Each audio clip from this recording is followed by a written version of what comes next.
Airlines for Europe is the main new lobbying group for all the major airline groups in Europe against the regulators, the airports, and puts forward the voice of the industry. There are many issues of which the airlines disagree, but there are several core issues where they are as one. For instance, airport charges, infrastructure growth, and air traffic control. I heard from Carsten Spohr, the chief executive of Lufthansa Group, who's also head this year of A4E, that progress had been made.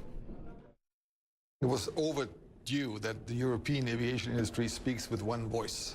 And we have been split up before in various associations.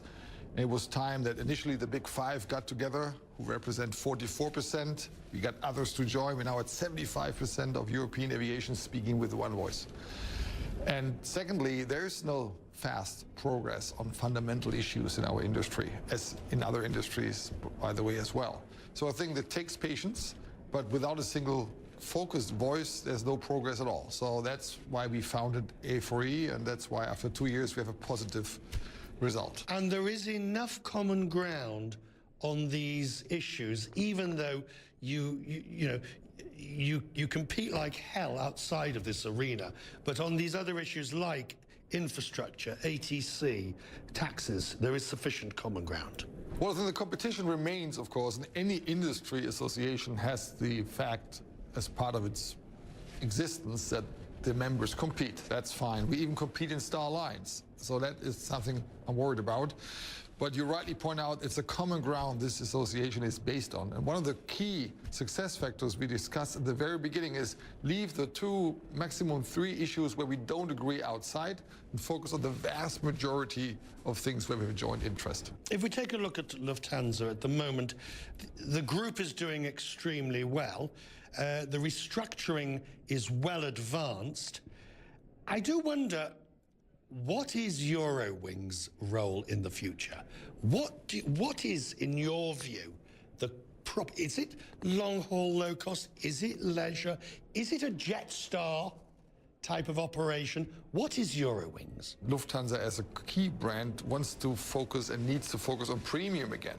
To allow that to happen, you need to create a secondary brand for the other markets, which Eurowings serves as.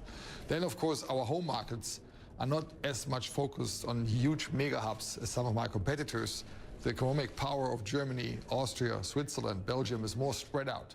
So we need a brand which creates presence in the secondary markets, which also Eurowings does. And then there is also on long range nowadays a very price-sensitive customer base, which we want to address. That's why we were basically the European leaders in low-cost intercont.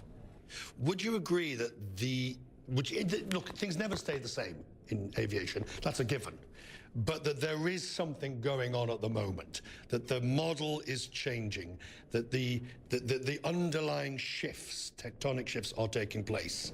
I would agree with that. I would agree that we structurally changed the industry, many of us, including our group, and that hopefully will prove to be right also in the next crisis, which eventually in a volatile industry will be around the corner one day. And I think that will be the ultimate proof of concept, who is really healthy and who is just pretending to be healthy. And obviously we'll see.